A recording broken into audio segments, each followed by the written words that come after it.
Salut la famille, j'espère que vous vous portez à merveille et bienvenue dans Noako Topographie. Bienvenue dans cette nouvelle leçon dans laquelle on va parler des angles. Mais c'est pas tous les angles horizontaux. Oui, je dois être précis. Tout de suite, on va passer sur notre papier. Je vais vous expliquer étape par étape. Mais si c'est ta première fois, n'oublie pas de t'abonner à la chaîne pour ne pas rater de très belles vidéos et n'oublie pas d'activer la cloche de notification. Comme ça, à chaque fois que je publie des vidéos, tu seras au courant. On se retrouve tout de suite après ce petit générique.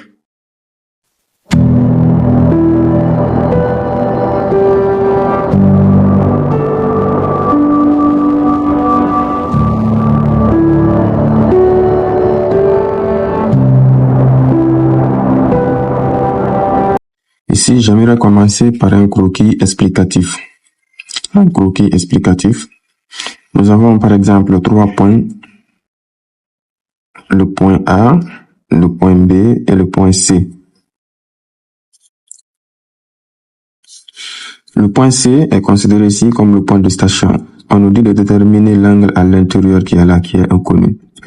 J'aimerais d'abord vous dire que lorsque nous stationnons sur le point C, on vise d'abord le premier point qui est A, parce que en topographie, nous suivons le sens des aiguilles d'une montre, le sens horaire. Il faut toujours connaître ça. En topographie, on suit toujours le sens horaire. Alors, nous visons d'abord le premier point qui est le point A, qu'on appelle la référence. La première lecture est appelée la référence, qui est représentée par R. L'opérateur tourne son appareil vers le point B, qui est la deuxième mesure. Maintenant, il va effectuer une deuxième mesure angulaire ici, qu'on va appeler la lecture N.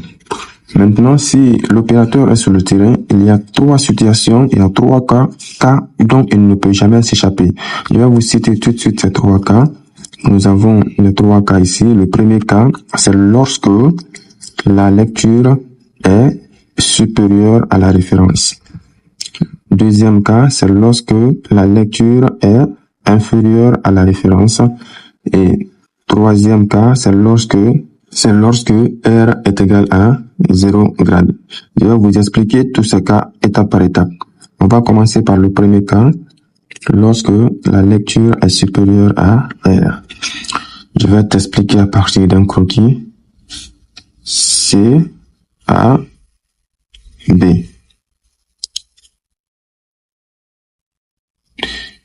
Maintenant, on nous dit de déterminer cet angle alpha à l'intérieur.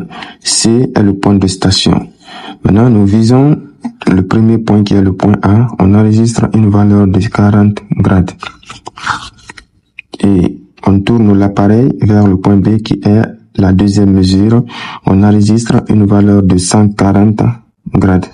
Maintenant, à partir de ces deux valeurs, de déterminer l'angle qui se trouve ici à l'intérieur. Maintenant, si vous avez bien remarqué, la lecture qui est 140, qui est la deuxième lecture, est supérieure à 40. C'est-à-dire, la lecture est supérieure à la référence. Dans ce cas, nous sommes dans le premier cas. Dans ce cas pareil, pour déterminer alpha, il faudrait faire la différence entre la lecture et la référence. Et je dis bien, si la lecture est supérieure à la référence, l'angle alpha est égal à la lecture moins la référence. On va calculer. La lecture ici, c'est 140 moins la référence qui est 40 grades. Alpha est égal à 100 grades. Alors, voici l'angle interne de ce croquis. Alpha est égal à 100 grades, d'après les mesures qui ont été faites sur le terrain. Passons maintenant au niveau du deuxième cas. Le deuxième cas, j'ai dit lorsque la lecture est inférieure à la référence. Je travaille toujours à partir du croquis. Nous avons ici le point A, ici le point B et nous avons ici le point C. Le point C est considéré comme le point de station. L'opérateur fait sa première lecture. Il enregistre une valeur de 340 grades et il tourne l'appareil vers le point B qui est la deuxième lecture. Il effectue une valeur de 100 grades. Maintenant, on nous dit à partir de ces deux valeurs de déterminer l'angle alpha. Mais remarquez très bien ici, la lecture ici, la lecture est inférieure à la référence. C'est-à-dire, la lecture est inférieure à la référence. Dans cette situation pareille, on n'utilise pas cette formule. Non. Pour déterminer alpha ici, il faudrait d'abord ajouter 400 à la lecture moins la référence. Alors, on va remplacer les lettres par leur valeur. La lecture ici, c'est 100 grades moins 400 grades. C'est pas moins, c'est plus. La lecture plus 400 grades moins 340 qui est la référence. J'ai dit, il faudrait faire 100 grades qui est la lecture ici, plus 400 grades moins la référence qui est 340 grades. Alors, on calcule ça. 100 plus 400, c'est 500. 500 moins 340, ça fait 160 grades. Alors ici, l'angle à l'intérieur ici est 160 grades. J'espère que vous avez bien compris aussi le deuxième cas. Alors on va examiner la troisième situation, là où je vous ai parlé de la référence est égale à 0 grade. Ça peut être 0 grade, ça peut être 0 degré. Ça dépend de l'angle que vous utilisez. Nous avons ici 3 points, le point A, le point B et le point C. L'opérateur, comme je vous ai toujours dit, le point C est le point de stationnement. L'opérateur, il vise le premier point qui est le point A. Il enregistre une valeur de 0 grade. Comme je vous ai toujours dit, la première lecture, c'est la référence. Et nous sommes dans une situation où la référence est égale à 0.